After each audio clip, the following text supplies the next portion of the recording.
Hey, what's up you guys, it's Dorothy and welcome back to my channel. In today's video, we're going to go into chapter 4 of Lost by James Patterson. So let's get right into this video. This video may contain sensitive topics and foul language. If you do not wish to continue, I suggest you click off the video now. You have been warned. Steph Hall and I walked back through the terminal with our prisoner in tow. He didn't want to talk, but the scam was easy to figure out. He held the passports for the kids. He'd brought the kids to the U.S. after someone had paid for their transport, paid a lot. The kids were expected to work off the cost of their transport, usually in the sex trade. It pissed me off just thinking about it. The other two task force members, Lorna Perez and Anthony Ch4, fell in next to us. The whole team marched past the corporate customs supervisor, not to show off, of course, but I hoped he'd take notice. These were the cops who'd passed the FBI requirements to join the task force of international crime. A uniformed Miami-Dade cop took our Dutch prisoner to the tiny holding cell at the airport until we were ready to transport him to Miami MCC. The federal detention center never seemed to fill up the way it should. Anthony Chillo had a tough aura about him, forged by 15 years in the ATF and 5 before that as a Tampa cop. Lorna, as usual, looked like she'd just stepped out of the fashion magazine, even after running through the terminal after us. She wasn't flustered and her clothes weren't disheveled. She said, "You okay?" "Yeah, do I look that bad?" "Your hand is wrapped in a paper towel and dripping blood. Your shirt's ripped and you're sweating like you're in detox. Didn't you play football in college?" I was about to make a snappy comeback when a man wearing a nice polo shirt and Madras shorts stepped in front of me. He was only an inch or two shorter than me, and I had little muscle as well. He didn't waste any time on pleasantries. "My name is Randall Stone, and I'm an attorney here in Miami. Let me tell you something. That was some of the most careless, stupid police work I've ever seen. You put people at risk to top someone who's just trying to get into the country. Let me guess, he insulted the TSA, or maybe it's just another arrest to pad your statistics." The lawyer made sure he said it loud enough for everyone in the immediate vicinity to hear. Then a woman trying to comfort her little boy stood up and walked over to me. She didn't say anything as everybody stared at us. Then without warning, she slapped me, kinda hard. The slap brought Steph Hall over. Moving fast, she grabbed the woman by the shoulder. Steph was mad, and I didn't want to get to any more out of control. As the boss, I had to set the tone. I'd been slapped before, punched, bitten, and stabbed as well. This was Miami, not Disney World. The woman said in a strong Brooklyn accent, "My son was almost crushed by the panic you caused. You should be ashamed of yourself."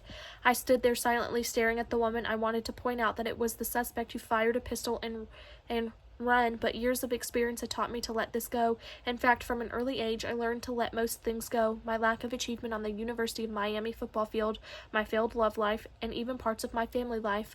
Lorna said to the lawyer and the woman who slapped me, "How can you people be so stupid?" Then she glared at the attorney and said, "I understand an ambulance chaser like you trying to stir up a crowd, but this lady is way out of line. You have no idea what's going on." I cut her off and waved at the team to start walking again, away from the crowd. "It's okay, Lorna. The only true wisdom is in knowing you know nothing." Lorna said, "Socrates." I turned and smiled at her. "Very good. That's impressive." She laughed and said, "You rotate between Plato, Socrates, and politicians." I took a shot. "You're right. No matter how much we explain, assholes like the lawyer hate whatever the police do." I even avoided bumping into the attorney as we took our walk of triumph.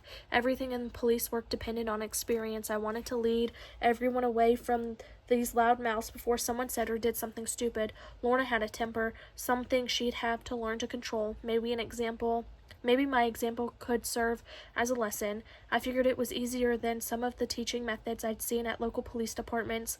When I was a rookie, I'd arrested a local crack dealer. The narcotics detective set up to interrogate him and made a big deal out of allowing me, a new patrol officer, to watch it over a closed-circuit TV in the next office. I had to lock up my service weapon and promise that I wouldn't make any noise or tell anyone I was allowed to watch the interrogation.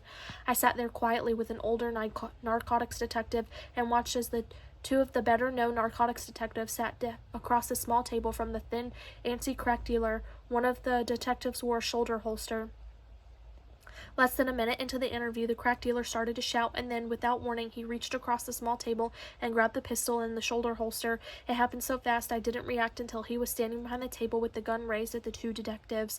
Then he pulled the trigger. I still remember seeing the flashes on the fuzzy TV, bang, bang, and both detectives were on the floor, Holy shit.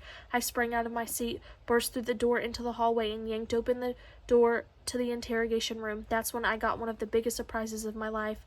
The two detectives were sitting on the table laughing, and the crack dealer was laughing right next to them. The crack dealer was one of their regular informants, and they'd put blanks in the gun.